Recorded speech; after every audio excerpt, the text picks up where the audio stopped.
Okay. First, we're going to have Rob Friedoff from the University of Michigan.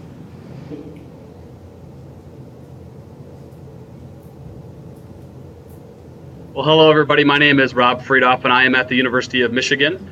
Quick background on me. I started in academic advising in 2002 at Grand Valley State University. Shout out to my friends that are on from Grand Valley. Spent my first 6-7 years there in pre-med advisor, so I always joke that I'm a recovering pre-med advisor. And eventually moved out of the College of Liberal Arts and Sciences over to the College of Engineering and Computing, where I served as a director for 3 years, and recently came over to the University of Michigan and served as a director in the College of Engineering over here. Wondering how did I get involved with the appreciative advising stuff?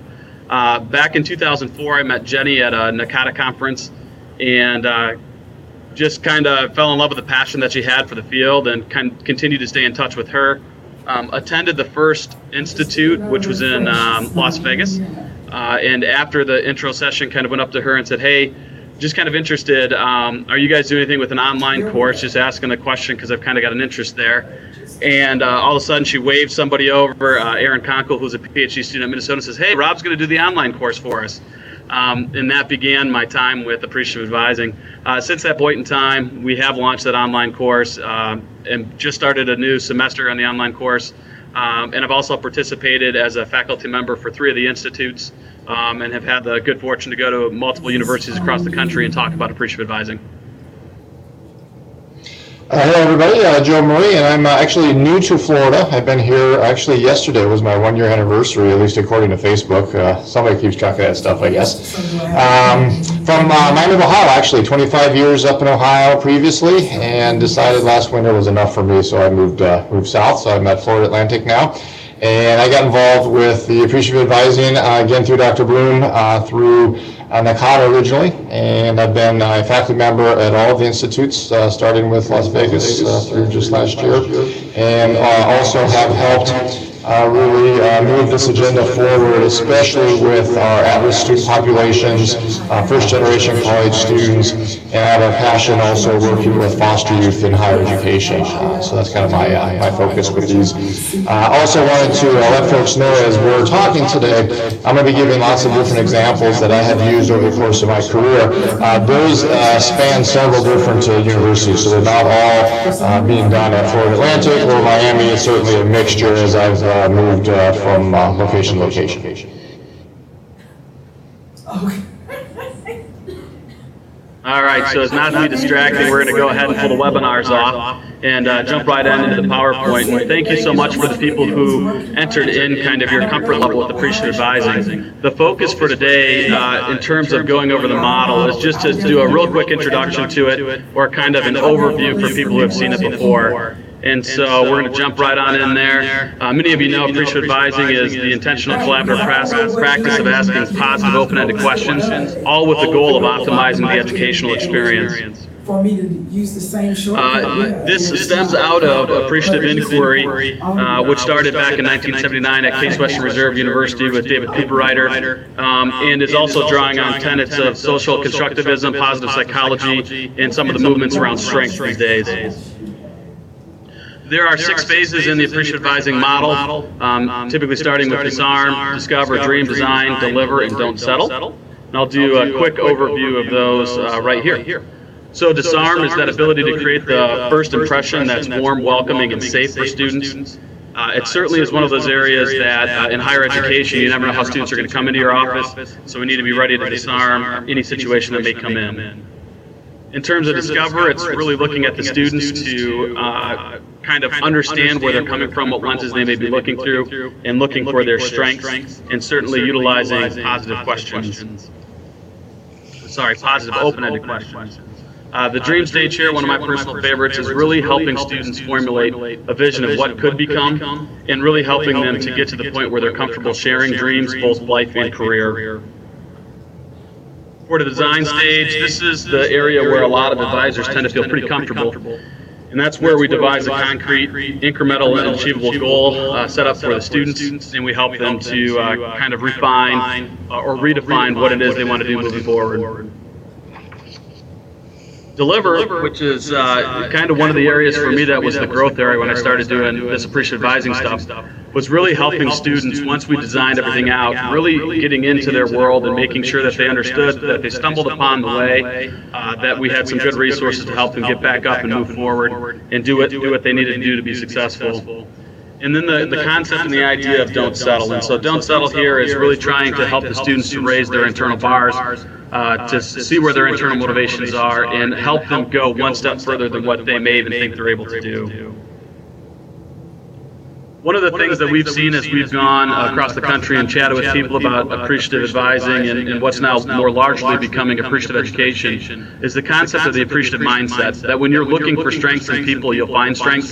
If you're looking for negatives in people, you'll find negatives. And so what we typically will go out and say is that we have plenty of people in the negative energy business, and appreciative advising helps you become somebody who's in the positive energy business. The great part of the appreciative mindset is that it actually allows you to be more appreciative, not only in your work, but in every aspect of your life. At least that's what we're seeing for a lot of the people that adopt this model. All right, so again, let's go back to a little bit more in depth on disarm and these other 6 phases before we jump into the actual content of the webinar. So one of the big things, keep calm and disarm them. I don't know if anybody has this yet on their door, but it might be a fun one to have, right? So with disarm, what we're believing is that every single student that walks through that door needs to be treated like your son, your daughter, or who your best friend is, and that you need to bring the best of what you got, whether it's 8:15 in the morning or whether it's 4:55 and that student walks in and says, oh, I've got one quick question. And you know very well that that one quick question will probably be a 30-minute appointment. And I try to personalize this stuff too, and I think about the 5 boys that I have, and I really think that if they went down to see Joe Murray at Florida Atlantic University, I would expect him to bring his best, no matter what time of day it is, and that he would treat them like I would treat his own kids. So when you're thinking about disarm, and we'll get into this in some components a little bit later, but you're really thinking about more than just that initial greeting. You're thinking about what your web presence looks like. You're thinking about what your office setup is, including what kinds of chairs or what the students are looking at. You're thinking about your own office and what vibe your office gives out, and you're also thinking about your waiting area. All of that contributes to how students feel in your space. Discover, and this is probably one of my favorite definitions of discover, which is the ability and the desire to identify each student as a potentially prominent performer. And I absolutely love that definition, because as we go through the day and we've seen our 15th student or our 13th student and we get into certain seasons, I try to remember to keep this component in my mind, that every single student that walks in my office is different. They have a different lens, a different set of experiences, and something unique that they bring to the table. Love this quote by Ralph Nichols. The most basic of all human needs is the need to understand and be understood. The best way to understand people is to listen to them. And we can't overscore this enough. One of the key tenets of appreciative advising is the ability to listen at a level that you're hearing both what they're saying and also taking stock of the nonverbal communication from the students. Oftentimes that nonverbal communication is much louder than what they're actually saying. And so being sure that you're intentionally listening and asking really strong questions. Dream stage here mentioned that this is one of my favorites, but in reality, I think this is probably one of the more difficult areas for a lot of us as advisors. And part of that is the reality that dreaming has taken a bit of a backseat because of a multitude of reasons. If you want a really good book on dreaming, there's a book by John Maxwell called Put Your Dreams to the Test, and he identifies, I believe it's 5 ways or 5 reasons that people no longer dream. But what we need to do is create that warm, safe environment so students feel comfortable that we can actually talk about what their dreams and their goals are, as opposed to maybe what the dreams of the parents are or somebody who cares greatly for the student. One of the other things that's really important in this dream stage is when you get into the discover type questions, you're going to start to see students get excited about, because you're asking them about successes, you're asking them about things that they've really enjoyed and done well. And then you move into the dream stage, and sometimes what I'll notice is they're getting really excited about something in the discover stage, and all of a sudden we flip over to dream, and I'll say, well, why did you decide to come to the University of Michigan and do engineering? And all of a sudden the air in the room is totally sucked out, and you're going, whoa, what the heck happened? There's this disconnect between these strengths that you've discovered in that discover phase and what they're now saying is dream. And so what we're really looking for in the dream stage is what we learned in discover being congruent with what they have for dreams and aspirations moving forward. Design, and again, I think this is probably the one where a lot of advisors are tending to be most comfortable with. This is the development of the plan and coming up with the plan that makes sense for the student. And so what's really important in this stage is the idea that the power in this relationship goes to the actual relationship, not solely to the advisor, not solely to the advisee, but the ability for the two of us to co-create a plan that's meaningful for the student. We work well, I think, to help students determine and understand goals and how to break big goals down into small goals. I think we also play an important component of having some kind of accountability, and nothing holds accountability more than setting some deadlines. I've heard it say that, a goal without a deadline is just a wish or a hope, and so I think we need to get some accountability in there with specific deadlines and then help to hold those students accountable. And in terms of deliver, really making sure that we play a role and don't just see them in our office, devise this plan and say, get out, good luck, never talk to you until you come back, but really help them and kind of understand, all right, let's talk about what we agreed to do in this appointment. You have some deliverables that you need to do, and as an advisor, I may have some deliverables I need to do. And so we really go through, and before they leave, we even start that deliver process to make sure they're all on the same page. Again, the idea here is really in deliver to let them know that when they go out, it's likely that they may stumble, they may fall, they may have some kind of difficulty come up, and to let them know that that's normal, and that if that happens, that we are here and available to assist. And in fact, I'll often say something like, I know we just spent 30 minutes going through what your plan is for the next 4 years. But if tonight you think that that's changing, don't you dare not come back and see me. I'm okay with meeting you multiple times, especially if your plans change, and we can redo this work that we've already done. And then the concept of don't settle. And so the definition of don't settle, which is to move downward, sink, or descend, especially gradually, that's certainly not what we're going for. We want students not to settle. We want them to celebrate when they've been successful, but not kind of make an idol of that experience and kind of stop and do nothing more. We want them to raise their own internal bar, and we really want them to think about how to continually move forward. This pocket of greatness slide is in here because one of the things I hear as I'm going across the country or serving at one of the institutes is people will say, hey, Rob, I know that my space, I'm going to do some great stuff, but when I refer out to another office, they're really bad. And I don't know what kind of assistance they're going to get, and I don't know if I should do all this stuff if I just know that wherever I go, I'm going to have a difficulty with the other offices. And so what we say is you need to be a pocket of greatness. You can control the kind of kingdom that you're within and do your best. And I always share a story from University of Central Florida. I don't remember the young lady that was there at the institute, but she attended the first institute in Las Vegas, went home, took a lot of this to heart, and actually completely redid her office. And she was in an advising center of 25 individuals, and decided to redo that office, and one by one, without saying anything, those 24 other individuals in that advising suite changed their office and started to come on board with appreciative advising. So let's change the lens here. So Rob just went through the model from the student's perspective. But the focus of this is to look at this from a management perspective. So think about those 6 stages from that lens. So what do you need to do to disarm the folks that are reporting to you, whether they're student workers, grad students, professional staff, and discovering their strengths and their passions and how that relates to the direction you want to move your office. Their dreams, where do they want to be in a month, 6 months, a year? Then how to design a process not only to get them where they want to be, but to get you in the office where you want to be, and of course then following through on that, and then don't settling as an office.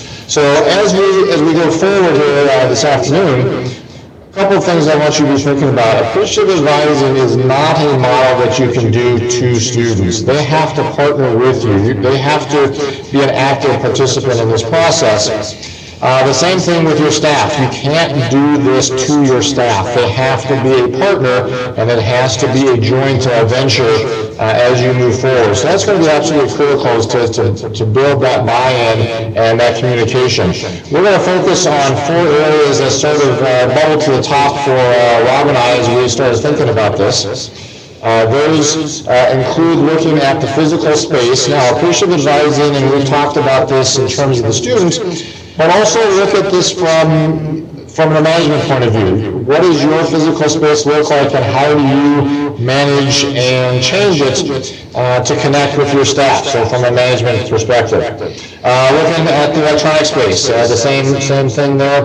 And then the management style, we're going to touch base on that, along with some techniques that both Rob and I have used with our staffs. And then how do we talked about that pocket of greatness, how do we get that pocket to enlarge our institutions? Certainly we start with the man in the mirror, but how do we take that and go broader? So we're going to show some ideas and some things that we've both been doing at our institutions to kind of spread that a little bit. So we're going to start in the physical space arena and kind of have a conversation around that. What's interesting with the physical space is that it's one of the areas that you think of. Hey, Joe, it looks like we're having a little bit of speaker issue. Do you mind muting yours real quick, see if that solves anything? That seems to help quite a bit. I believe it's a lot more clear on my end anyways. So back to space issue here. When I first came to the University of Michigan, one of the expectations that I had was that there was going to be some ability to alter the physical space, and I actually was a little bit concerned when I first got here, because within the first hour I almost thought I was going to get fired. I walked into my office, and it was the institutional gray that you tend to see in a lot of college campuses, and I kind of was touring with my new boss, and I tapped the walls, and she looked at me with this quizzical look, and I said, well, I was just checking to see if they were padded.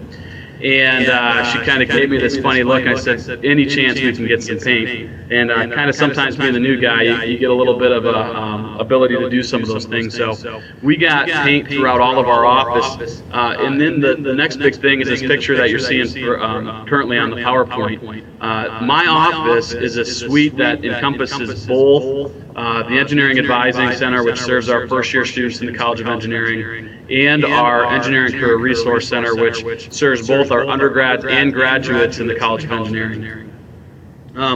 When I first got here, this thing didn't look like it had been cleaned for about 25 years. The person that I took over for was very much a kind of a pack rat, had all kinds of stuff that was stuffed in there. So one of the first things we did was really work on decluttering the space and getting rid of stuff that we really no longer needed. And one of the main issues is when you walked in the front door of this, the Engineering Advising Center front desk was on the left, the Engineering Career Resource Center was on the right, and students would walk in, they wouldn't have any clue as to which direction to go. And so what we ended up doing is we actually redid the space, and now we've got one welcome center, which you can kind of see right now, where we welcome both the students, whether they're coming in for the Engineering Advising Center or whether they're coming in for the Engineering Career Resource Center. You also can see kind of that muted yellow. Again, that space used to be very institutional white as well. And it's a small change, but it makes a big difference. It was one of those things that once we did it, it was amazing how many people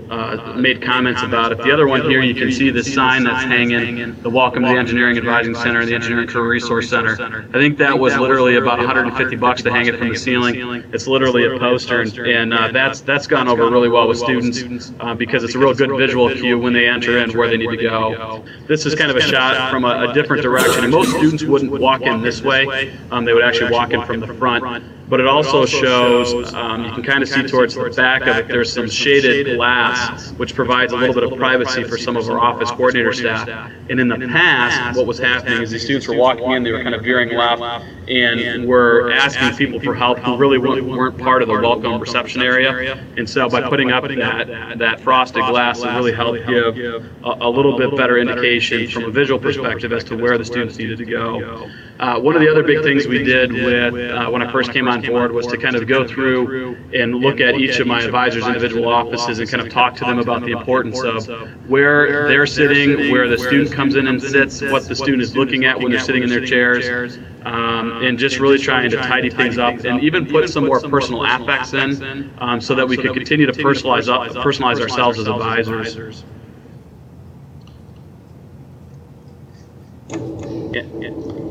All right. So just because I'm doing this webinar doesn't mean that we don't have our own challenges that we need to overcome.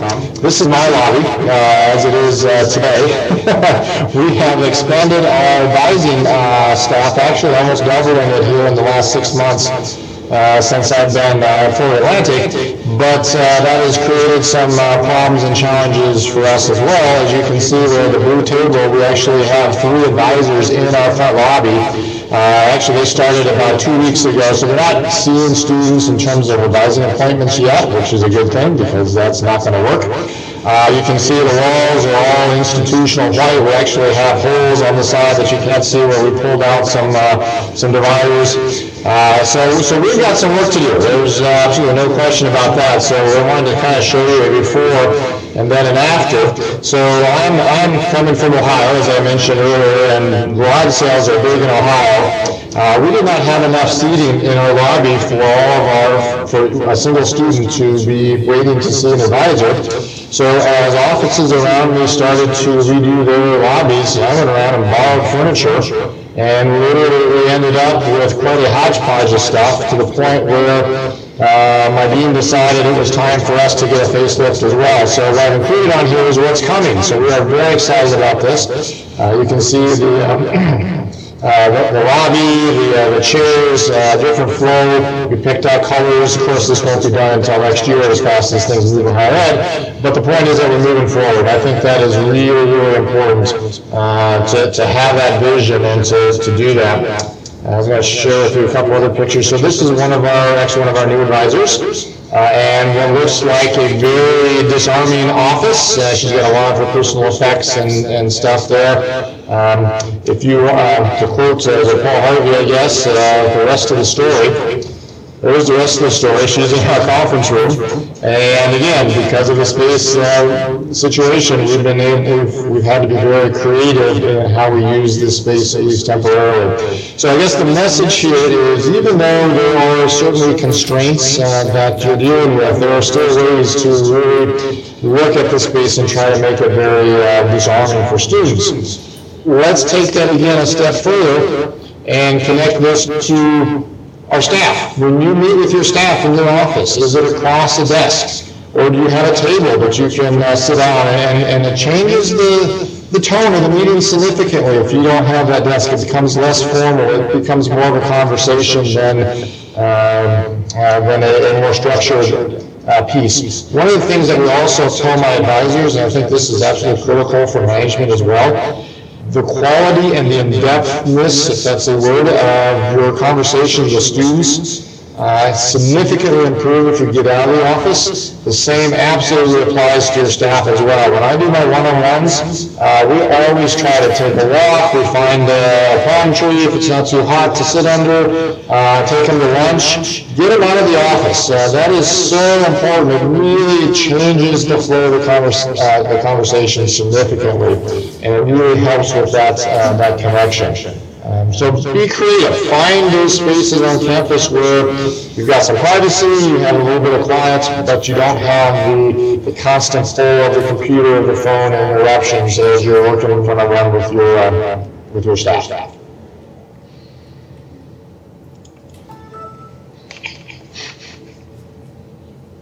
All right, so jumping back in here, shifting gears a little bit towards electronic space. So a couple things when I first got to the University of Michigan was really taking a look at our webpage and what the engineering advising website was looking like and who the audience was intended for. And what I found real quickly was that the intended audience was actually for our program advisors or faculty members that were here at Michigan and not really for the student who's going to hit the site and want to have some information given to them or to be able to find things quickly. And so one of the first things we did was kind of as a staff go through and look at, if I'm a student and I want to access the resources that are available to me in the College of Engineering at the University of Michigan, what are likely going to be my top places that I want to go and get help? So it could be things like the Engineering Learning Center, which provides tutoring. It could be the Physics Help Space or the Math Lab or any of those kinds of things. It could actually be a health and wellness resource that we have in the College of Engineering. It may be our informational handouts, those kinds of things. So what we really did was spend some time thinking about who our audience was and trying to make it as easy as possible for them to get information and also to try to get away from paragraph upon paragraph upon paragraph upon paragraph. And I think this is going to be really important, especially as the Generation Z comes in. I don't know how many people are familiar with kind of this transition from millennials to Generation Z. But the Generation Z time, what do you call it? Attention span is all of about 8 seconds. And not wrong, right? 8 seconds. And those individuals have grown up learning to multitask across 5 screens. So they may have the computer on, a TV on, they may be checking their iPhone and loading Netflix on their iPad or some kind of a device. And so, moral of the story is that those individuals tend not to have a huge attention span and they tend not to read a lot. But yet, if you go out and read through a lot of the university web pages that are out there these days, there's still an amazing amount of text. And so, it's one of the things you want to look at is how vibrant is your web page, what's on that web page, how easy is it to get the information that you want. And so, I know this screenshot on here is small, but there is a quick links which has some of the more important items that we pulled out that we thought was really helpful. Along with the web page, one of the things that we took a look at was the bio component of our advisors, and took a quick look at that to say, are we smiling in our pictures? Are we excited about what we're showing? Do we show this to be kind of a warm, welcoming environment? Or do we see this as being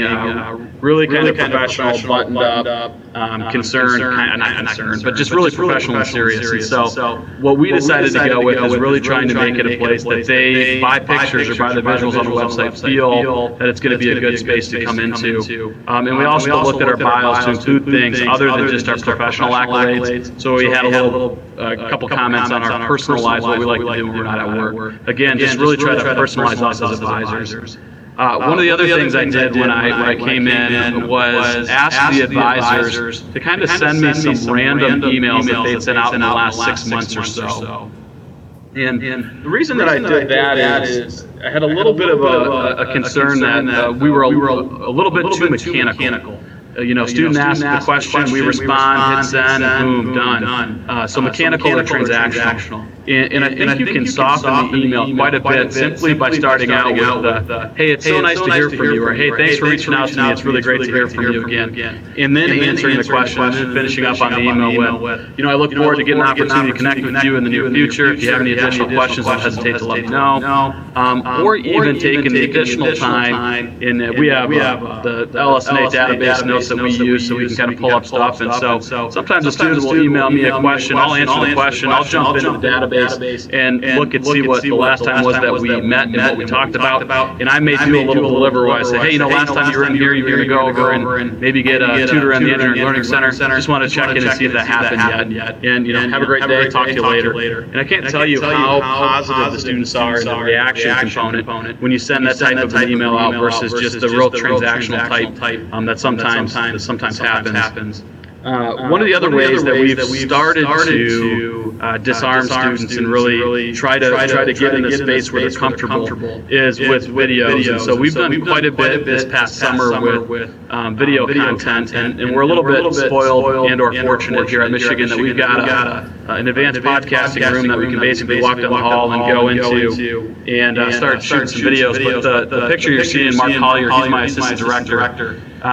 He and I and the rest of my staff, which is I've got a total of six staff members. We shot about 32 videos this summer, and those videos are anywhere from about a minute to 2 minutes in length. And we did a welcome video from each of us at the start of the fall. So instead of just having kind of the traditional, hey, welcome to the university, real excited to meet you, we did some personalized videos where you could actually see us with a welcome message. And then there are quite a few other ones, typically around the concepts of how to go about selecting a major, how to use some of our resources. Mark, the gentleman that you're looking at right now, did a really good job on creating some videos around how to learn. His background is in engineering, so it's pretty nice. He's got an engineering background and a master's degree in higher education, and so he talked about avoiding distractions and iterative learning and those kinds of things, and those have gone over really well with the students.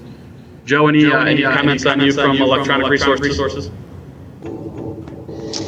Yeah, a couple of things. Let's see if we can get the echo resolved. Hopefully, some adjustments as I said, so give us some feedback if that did not work. A couple comments in addition to what Rob said on there. We decided that to disarm our folks, we wanted to get them into where the students are. So we went after a grant, a technology grant, to be able to get them into the residence hall. So we were able to purchase tablets, and we're assigning them to each floor of the first-year halls, and they're going in and partnering with the RA staffs to connect with the students, to make advising appointments right there on the floors, to answer questions, to really address the issues that the students are having in their space, so they don't have to come find us. I want my folks out and about on campus, in the student union, in the rec center, all of those locations that the students are hanging out with. So I think that's really important. Those bios, the videos are critical, and we're going to be experimenting this year with some very limited chat features that we're going to open up, much like admissions offices do, where folks can log in and have a live chat communication with an advisor. So we're going to be experimenting with that as well.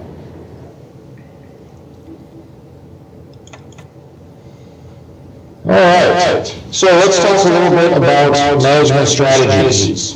What are some things that can be done that will have an impact as you develop the culture for your office?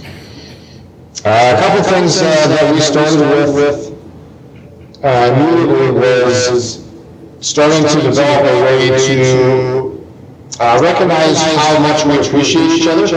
So at our staff meetings, we went around, and at each staff meeting, we start by everybody choosing one individual and saying something that they appreciate about that person. So that really started quite an open dialogue between our staff. That was a hard thing to do for the very first time. So that was a good starting point. Some other things that we have put in place, we've created a gem jar. It's actually they're colored blocks or colored marbles, and we have a large jar at the front by the mailboxes, and anytime somebody wants to recognize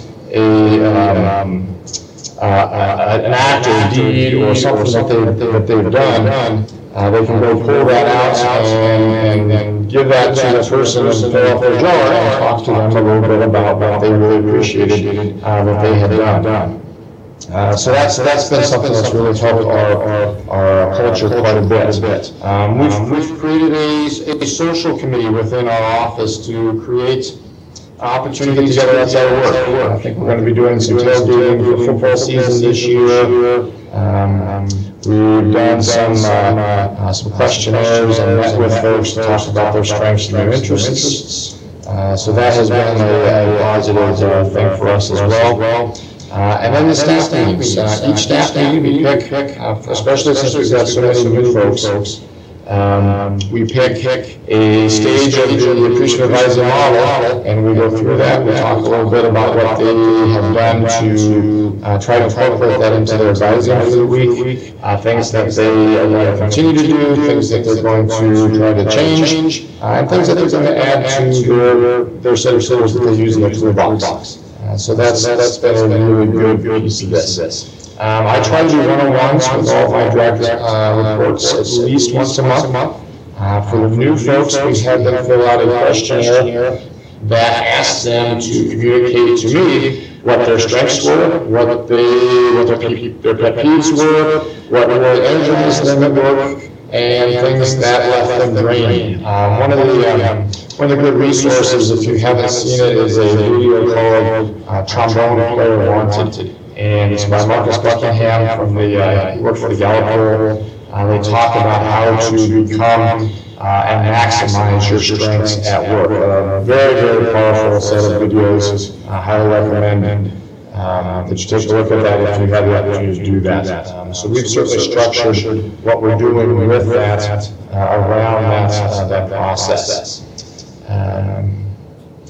What else? Connecting, taking folks out to lunch, having those communications, and again, making sure that you're managing to those 6 steps as you would work with students. I think that is really critical that we walk the walk and not just talk as we move forward. And of course that includes, as you see on our slide here, working with the orientation, with graduate assistants, faculty. If you're doing anything online, all of those are resources, and these obviously just named a few. Let me turn this over to Rob, and we'll get some additional comments for what he's doing up in Michigan. Thanks, Joe. So one of the things I did when I first transitioned in is I knew that appreciation advising was the model that I wanted to go to. Obviously, from having that other institutions and also doing it at a national level. The first thing I did was sit down individually with my staff. And what I did was, hey Joe, can you do a mute on your mic? One of the things I did was sit down with each of my staff and each of my staff members and let them know I wanted to get the following information. So I asked them, let's see here, 1, 2, 3, 4 things. I said, I want to know what you love to do at work, what you consider to be your best strengths, what your highest value activities are, and the way that you like to be rewarded. So again, those four areas that I asked each of my staff as I was transitioning in. What do they love to do at work? What do they consider to be their top strengths? What are their highest value activities? And the way that they like to be rewarded. And this really was a very, very valuable exercise for me because sometimes where we think strengths are going to lie and what they take great value in may not be exactly what they identify. And so for them to be able to do that and share with me specifically all the different things that they love to do at work, the ways that they thought they were strong, and their high value activities, helped me kind of get a gauge for where they could bring the best of themselves. And it kind of goes off of a lot of stuff that Joe was talking on that Trombone Player Wanted series. The other thing that was really helpful for me was the whole rewarded part. When I was at Grand Valley State, I had a member of my staff that I often would say, hey, great job, way to go, really appreciate what you brought here, appreciate what you did there, and just really did that quite often. And we got around to the point where we were doing the end of year review and we were talking through some various kinds of things. And she's like, I don't feel like I'm rewarded very often. I thought, wow, that's kind of interesting. Because I'm always giving quite a bit of positive feedback and talking to them and talking them up to my boss and that kind of thing. I said, tell me this, what is a way that you would feel rewarded? And she says to me, well, I'd love to get some cards and some a gift card or two to like a local restaurant would be nice. Well, I'll tell you right now, that was totally not the way that I was doing any kind of recognition or reward, nor would I have thought that in that case. And so I kind of learned a valuable lesson at that point in time as to really ask my staff if they've done a good job and they want to be recognized or rewarded or anything like that, what's the best way to kind of speak in their language. And so I started with the staff kind of in that framework. We did a lot of one-on-ones and kind of talked individually about appreciative advising and how it works. And then as a office, we all went through the appreciative advising online course. And then in addition to the requirements, the 8-week online course, we also held three individual go deeper meetings is basically what I would call it, where we kind of extended the conversation beyond what was going on in the online course for freshman advising and hit it home a little bit more to the University of Michigan. And I'm one of those that believes that it's kind of easy to talk about things and more difficult to implement them. And so we were having and going through this online course about the same time that we were really amping up our preparation for freshman orientation. And so what we really did for the application component of the online course was to say, now that we've gone through this course, let's have a conversation about how freshman orientation might look different than what it has in the past. And our office is responsible for just over 1,300 incoming freshmen, and we run orientation from the first week of June through the end of July. And so what we really did was go through all of the orientation process and look at it through an appreciative advising lens.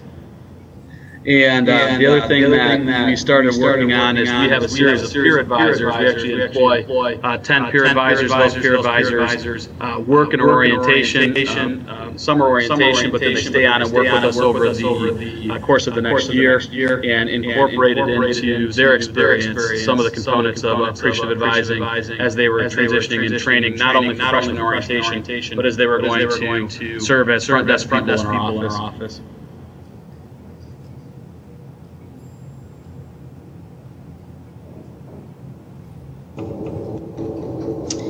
All right. Well, we have a special guest that we're going to put on here. Madison is one of my academic advisors, and we're going to ask her just a couple questions to talk a little bit about what the difference was from her perspective. She was here before I came this year, and the impact that the culture has had, or the appreciative advising model has had on the culture in the office. So let me switch over here. Seats? Okay. Hi, how are you?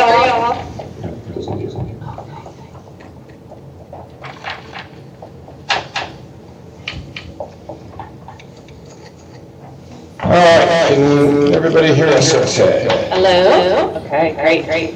All right, so we're going to kind of do this as an interview. When I came on last year, so obviously you were part of the staff that was working for the change. Did you buy into the appreciative advising mindset right away? And if not, what were the events that kind of led you to that end? I think I did buy into it right away. I mean, I'm kind of fresh into this field, and I was looking for something that would be really motivating. And I think that I thought it was right away. I saw that it could be a really good format for producing, strong relationships with students. Okay, so what were some of the mindset changes that you noticed in the office?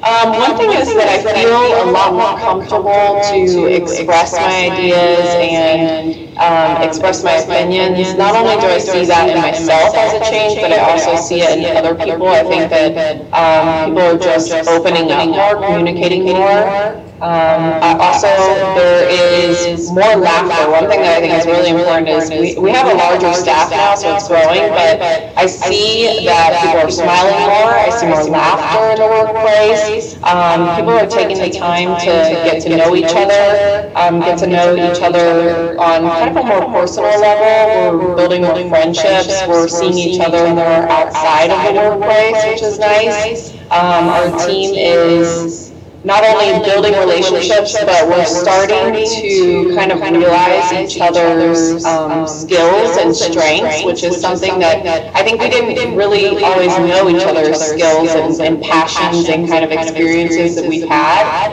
along, our journey into higher education. And so we're realizing each other's strengths, and we're also doing little things to recognize those strengths and the things that we're doing in the workplace. Overall, I think the workplace is just a more exciting place to be. I feel happier coming to work every day.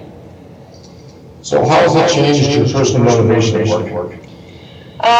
Personally, since the work culture feels more motivating, I have a more energized feeling of working with students. I feel a bigger sense of pride. I have more meaningful conversations with students. And so I feel excited about that. And I really like that I feel excited to tell my colleagues about those experiences. You know, when I have a breakthrough with students, or, you know, I kind of have one of those moments that you realize you really reached somebody, or you really connected with them, or you really got them to tell you something that maybe they're not happy with what they're studying. That's been a really fun thing to know that I can tell my coworkers that, and they're going to be just as happy and feel the same feeling that I do, because they have those same goals. Something that I think is really important to me on a personal level is that when I go home at night, you know, I have positive things to tell my friends and family. I don't have things to complain about. I'm not going home at the end of the day and using them as, you know, somebody to vent to. I have exciting stories, whether it just be like, you know, something fun that we did in the office with each other, whether our colleagues, or an experience with a student. And it's really changed the way I feel when I wake up in the morning. I wake up easier, my drive feels more relaxed on the way to work, and then at the end of the day I feel more at peace. I know that I had a good day and things went well, and I go home and I don't have to take, you know, my work baggage with me, because my baggage has gotten a lot lighter. So. Now, we took you to the Appreciative Advising Institute this summer. How did that experience impact you, and how did you bring what you learned back to the office?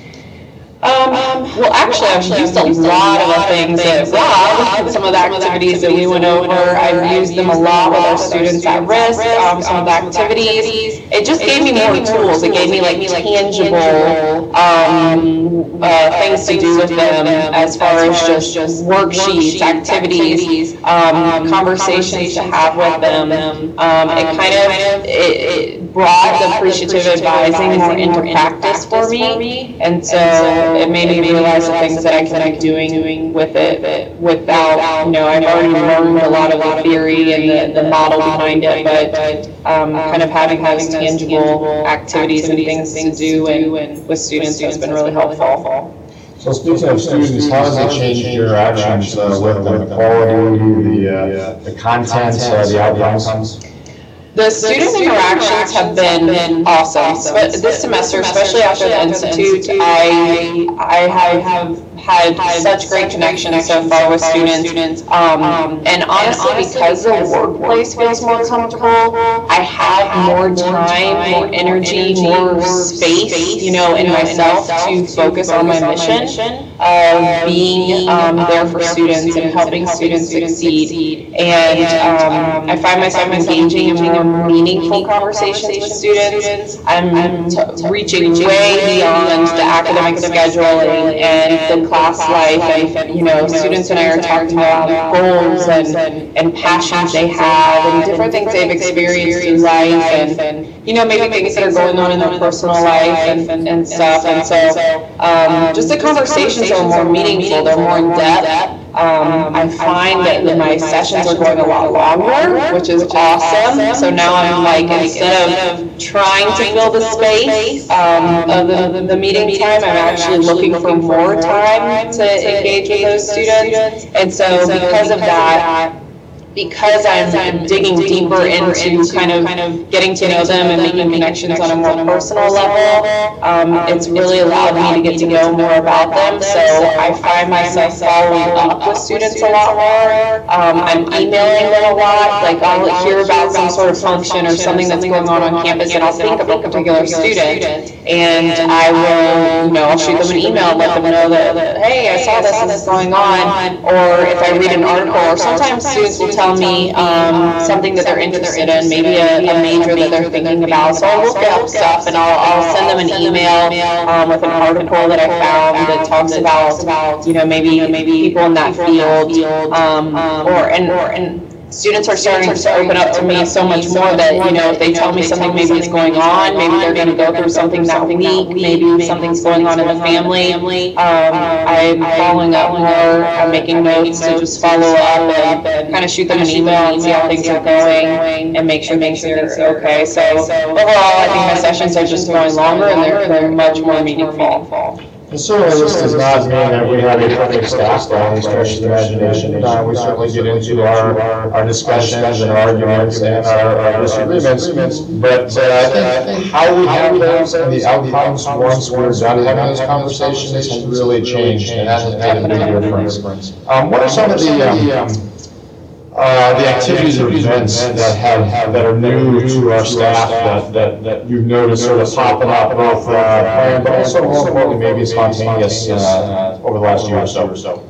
Well, I talked about how now our staff is recognizing each other's skills, we're appreciating them more, we're doing things that, can allow us to kind of say, hey, we saw that you did something really cool this week, so now we have a jar that we kind of put different little stones in, and we go around, and every time we notice somebody has done something exciting, or maybe they helped us with something, or you just kind of overheard a conversation they were having with a student that you think went well, we're giving them a stone basically to recognize them, and a lot of us have talked about, a staff retreat, which we've never done, and we've done, we're kind of starting a new program called Hoot. So we are trying to find times that we can all get together outside of the workplace, or, go grab ice cream, go see a movie, go bowling, whatever it is. And a lot of us have talked about kind of creating a doorway to success board, putting on our doors a big white sheet of paper and having students write their dreams. I mean, we're just thinking of fun ideas all the time, things that will make our environment look more exciting, and things that will recognize us on the, advisor end, and then that way we have ideas to help students as well. Well, actually, I'm going to type in here, but we can do this over the mic as well. Do any of the offices or universities have any questions? Specific things that you're dealing with on your staffs, things that you'd like to share or ask Madison while we're here. So go and type them in, and we'll see if we can generate a few questions here. While we're waiting, there we go. While we're waiting for that, I can tell you that we've brought on staff about 10, 11 new advisors. So, usually a new person is adapting to the culture they're coming into. For us, we really sort of started from scratch because the majority of folks are either brand new or been here less than a year. So that has been a real advantage, I think, for us. But also, the institutional memory is critical. Having folks that know why things are down and how makes a big difference as we go forward. All right, we have a question here. How difficult was it to sell the appreciative advising model to senior management? And how did you overcome the roadblocks? I can touch on that. For me, I was, in the beginning, I said, for me, I really kind of bought into it right away. I thought it was exciting. I was excited to have sort of something, a model to go by, something that I felt like I could connect to. Some of the advisors that have just come on and are kind of learning their pathway with starting appreciative advising. We've had conversations with Joe about this, and we basically, it's definitely been hard to maybe, I guess, sell it to senior management on some ends, but they enjoy it, but we are just trying to practice it and model it ourselves, and show them how the workplace is changing. And I think that little by little, they're really catching on, they're seeing the changes, and we've kind of had these conversations that maybe it's going to be take a little bit longer for them to really feel comfortable with doing appreciative advising, but I'm definitely seeing them open up more. I think it's just, you have to model it, the people who are in it it and do buy into it and think it's a great thing, just have to model it for everybody else, and it will definitely catch on. I think that model is absolutely critical. That has to start at the top. So I spend a lot of time doing that. We've had some one-on-ones. The evaluations with that management layer has been critical because I'm talking with them about what their strengths are, what their goals are, what they would like to achieve. And that has changed the conversation. And when they see it in practice and how it's enriching their management style, it carries on down the road. Now, does this happen overnight? Absolutely not. You guys know how long it takes to change the culture. So this is something that's slow. You've got to be patient, and you keep sort of chipping away at this. So I got a question here about advising loads. With our recent hiring, we're down to about 300 to 1, which is the NACADA recommended level. I can tell you though, at my other institution, we were at about 900 students to one advisor. So this process and this model is not hinged upon small advising loads. What it does hinge upon is being very deliberate and intentional with the interactions that you do have and the time that you have during those interactions. So this is something that you can do with both large staffs and large student populations. So that is really important. Let's see what else we got out here. How do you engage advisors who aren't part of their departments or office or team? So a couple of strategies here. We've been doing a lot of presenting around campus, giving the other colleges. So let me back up here a second so we can give you a good view of our structure. I'm in charge of University Advising Services, and we primarily work with, we're generalists, so we're working with freshmen and sophomores. As they declare their majors around 45 credit hours to 60, they're transitioned into their college advising offices. And then they pick up the advising there. Those offices I do not have any direct responsibility over or influence, but we've been talking with their directors. Some of them have seen some of the video or the webinars that have been out there. Find the folks that are open to this. We work with them, they start to use it, and people start to ask questions. So it's like kind of from the bottom-up type of approach here.